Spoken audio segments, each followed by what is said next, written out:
hike number 12, and I am hiking with my son Zach to Mount Kimball along the Finger Rock Trail.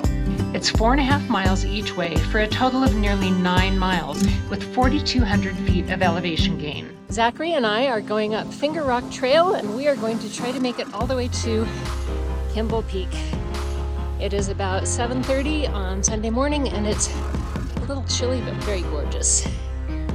Our first stop is at a popular ridge about 1.5 miles from the trailhead.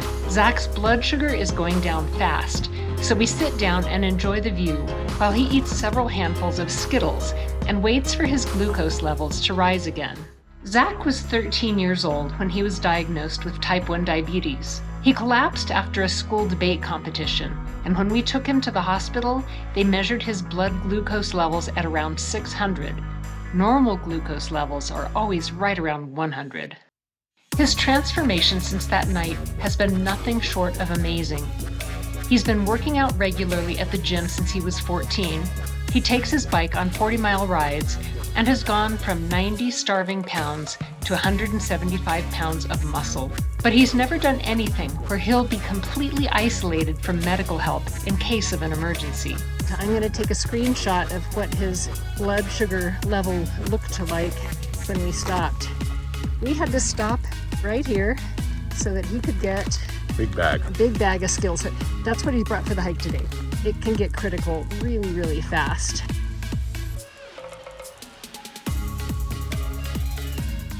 After about 15 minutes, we start up again.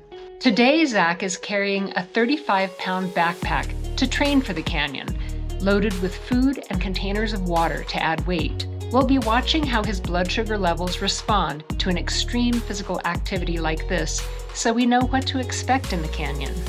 We make several more brief food stops because Zach's glucose levels keep dropping right after each mild sugar spike. By the time we stop, it's shortly after noon, and we've reached the junction of Finger Rock Trail and Pima Canyon Trail.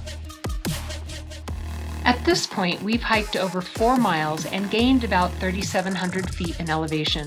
We had planned to eat at the peak, but we are both in serious need of a lunch break.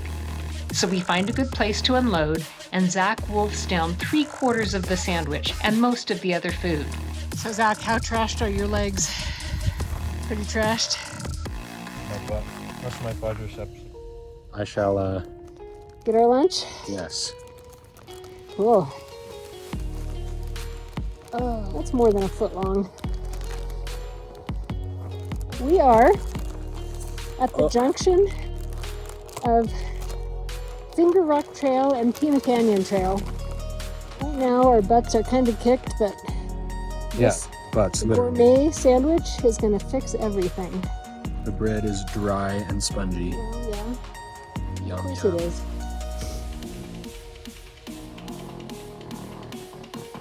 All right, can you break off 1/4 of it for me? There you The go. rest is yours. Oh my goodness. When we hike into the Grand Canyon, we will spend a total of 5 days along backcountry trails in extremely isolated areas. We will be hiking a minimum of 20 miles just to get in and out, and the elevation difference from the South Rim to the Colorado River is about 1 mile each way. This looks disgustingly good. Right? Spongy white bread never tasted so good. That's awful. I love it. After we're done eating, we start up again, and it doesn't take us long to finally reach Mount Kimball Peak. We are met with an incredible panorama of Push Ridge with Mount Lemmon in the distance.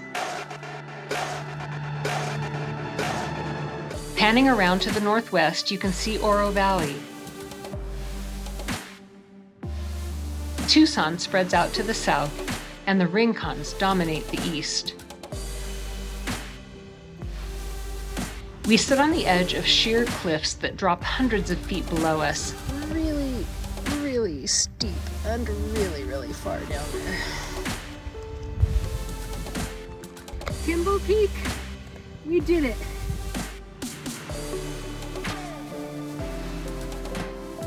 We have the entire place to ourselves, and we sit for a while and just take in the view.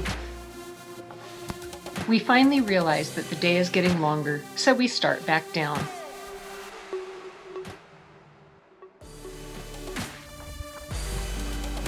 seems very easy at first gets harder as we go. My knees are aching, and the last couple of miles are beautiful and excruciating. Zach has never done a hike quite this brutal, and I haven't pushed myself this hard in years.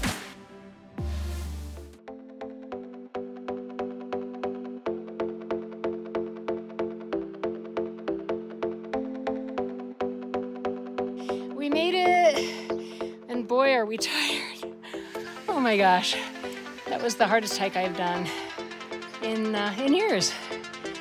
Later, we take stock of our leftover food, as well as half a pound of Skittles. He ate most of a 16-inch chicken bacon ranch sandwich from Walmart, 4 lemon blueberry Luna bars, a high-protein Cliff bar, a packet of Kirkland cashews, and a packet of beef jerky. During the course of our hike, Zach consumed more than 3,200 calories and 450 grams of carbohydrates. He never gave himself any insulin other than the normal slow drip from his pump.